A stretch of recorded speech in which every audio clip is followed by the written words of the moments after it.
Hello, how are we guys doing? Hope you guys are well. Today's video is an absolute banger. I dropped 52 kills on Raid Control in one of the closest games I've ever had on this map for this game type. So if you are interested in seeing some absolute domination, to be fair, me and my teammates all do very well. And again, it's a very close game. I would also like to add, this is also my placement game into Master. So if you guys are interested in seeing what sort of games get you into Master, this is one of them. I must admit, not all my placement games into Master are 50 bombs. But yeah, before we get into the video though, I just want to say thank you for the support on the channel once again. The comments, you guys have been interactive with me, and the sub count just keeps going high. So I do appreciate that. It's good to see. Also, a disclaimer, this video before editing was 19.5 minutes long, and I didn't think you guys would be too interested in a 90-minute video, so I managed to cut down the boring bits out to about 12. So if you see some random bits and bolts which you think, how the live suddenly dropped by 10 each, it's due to the fact that it probably wasn't very interesting gameplay between them. Yeah, so let's get into it. So, round 1, Control. I'm playing with JM, DLS, and a random, so I think we're only trio partying up. You guys may have heard of these guys before. Now, I spawned back left garage, which implies to me that there's someone top bedroom. So I'm sort of taking the long route here, just trying to get the kills. And we do manage to get it to a 3v3, but unfortunately we're just nowhere near the point. A few of them must have just been sat back on hill just hoping for us to come to them, which is a smart play, to be fair. Now, this is gameplay. It's a great example of how to play against a really confident team. So, although these guys might not look, I mean, they're all elites other than the Risk guy at the bottom. They played well. They played as a team. I think they were a four-man team. So, on Control is probably arguably the most team-orientated game. A four-man versus a three-man. The four-man do have the advantage. And as I said, I'm an elite at the moment in this game, but this does get me into the Master lobby. So, yeah, that is interesting. So coming off the second round after a loss on attack, a loss on attack isn't the be-all and end-all. So if you guys ever get disheartened after a loss, I mean, look at that headshot multiplier by the Krig. That shit is disgusting. Don't get disheartened because you are meant to just choke that. There, you are essentially meant to lose your defenses, especially on a map like Raid where it's so dominant in defense. So it is just essential to win those attacking rounds, defensive rounds when you get the defense. And we managed to actually clear up the round nicely for round 2. We were just dominant in the lives. I didn't do so well, as you can tell. I went 22 and 12, but my teammates absolutely went off. Something huge, 25 and 10 by JM. Now, I mean, you got to love to see that. I'm not sure what guns we're using. I think me and DLS using Krigs potentially, and JM and my other teammate Laney are using subs. I may be wrong. JM might also be using a Krig, which you can actually get away with on this map because it's heady everywhere. From ring to basketball, there's headies everywhere. So we're attacking now, and my first thought is just to push B. This is if you guys have seen my videos, if you guys are long-time subscribers since I've been uploading Cold War League Play videos, the B push off the rip here is the most successful one. I don't have any statistics, but if I was to,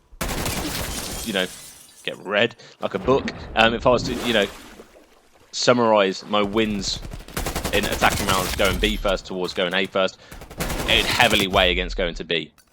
So we lose our initial challenge at B, but we do end up spawning all the way back over at A, which helps us, we pretty much should jump on the point pretty easily. And I actually managed to put up a mean couple of kills here. I mean, 2 of us, sure, 1 shot, but let's not talk about that.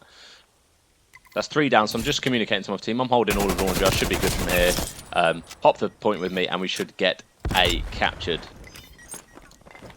Now, A captured with a minute left is absolutely huge. It means there's going to be 2 minutes to Shallow B. I probably shouldn't have gone for that. He was just pre-firing me. That was a bit dumb of me, but, we're all human. We all make mistakes. So I sort of know he was there due to the fact my teammate was calling out someone's beneath him. My teammate managed to get the kill. So we're sort of just, slowly working away. We've got 2 down. Chances are they're going to be spawning, like, their middle of their spawn. We're not quite pushed far enough up onto B.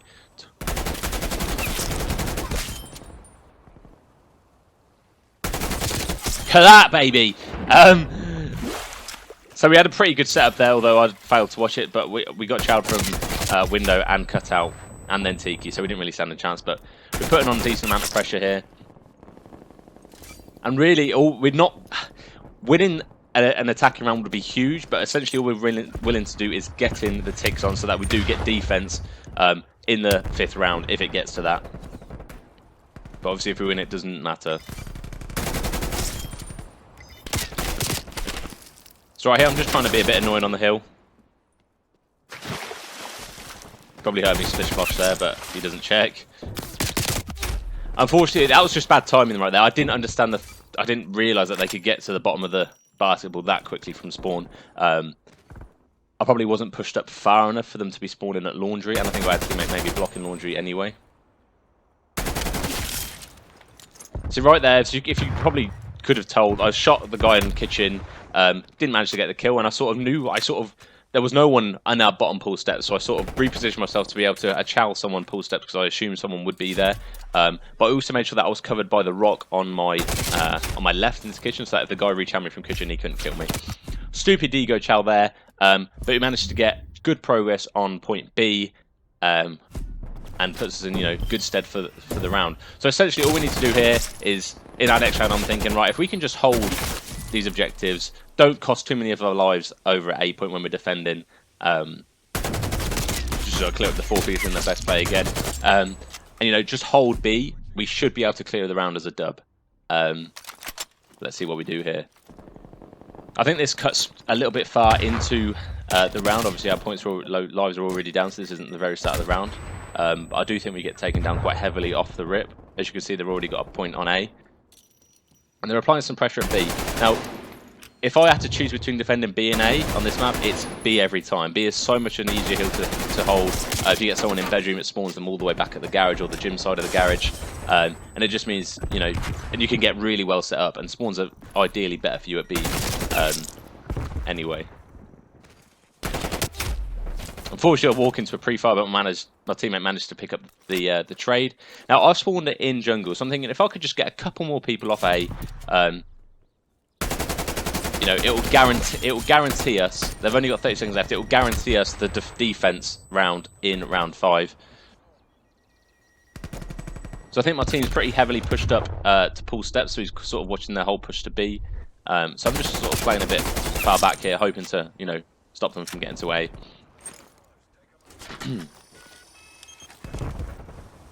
So you can see they've got just under 10 seconds left to capture the hills, either of them. And I end up falling here. Now I think we end up winning that round with 2 of the points still there. So this is straight into the next round. Unfortunately, I didn't get the best player the last round, but we managed to get that defense in round 5, which is actually probably the key to winning this. And which is why it's so important to, make sure you get those ticks on the attacking round, even if it does cost you those lives. Sort of deciding where to go here. I see a couple of them dying in the kill cam, in the kill feed, so I know they're going to be running off spawn. Might be able to get a couple of picks. I get one and move. I noticed they're on B, so I come back to help my teammates. Unfortunately, he was just, I don't know how, I should have watched the kill cam, but he was absolutely praying in that. As you can see, our lives are sort of, they've captured A by this point. The lives are sort of in their favour. Things aren't looking quite so good.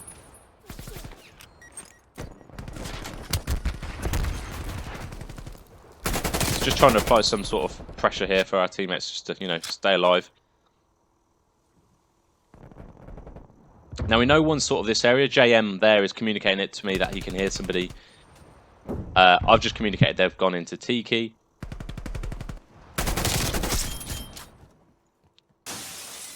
There's get his trade. And because I'm still here, I'm still alive.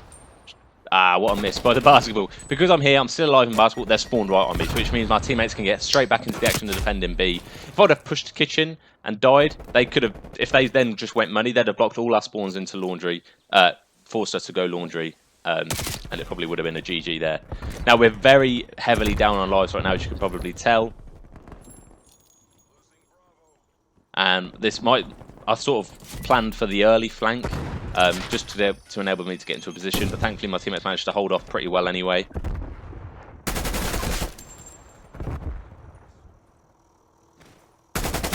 So as you can see, my plan here is to pretty much hold this sort of area of the map, switching between the two.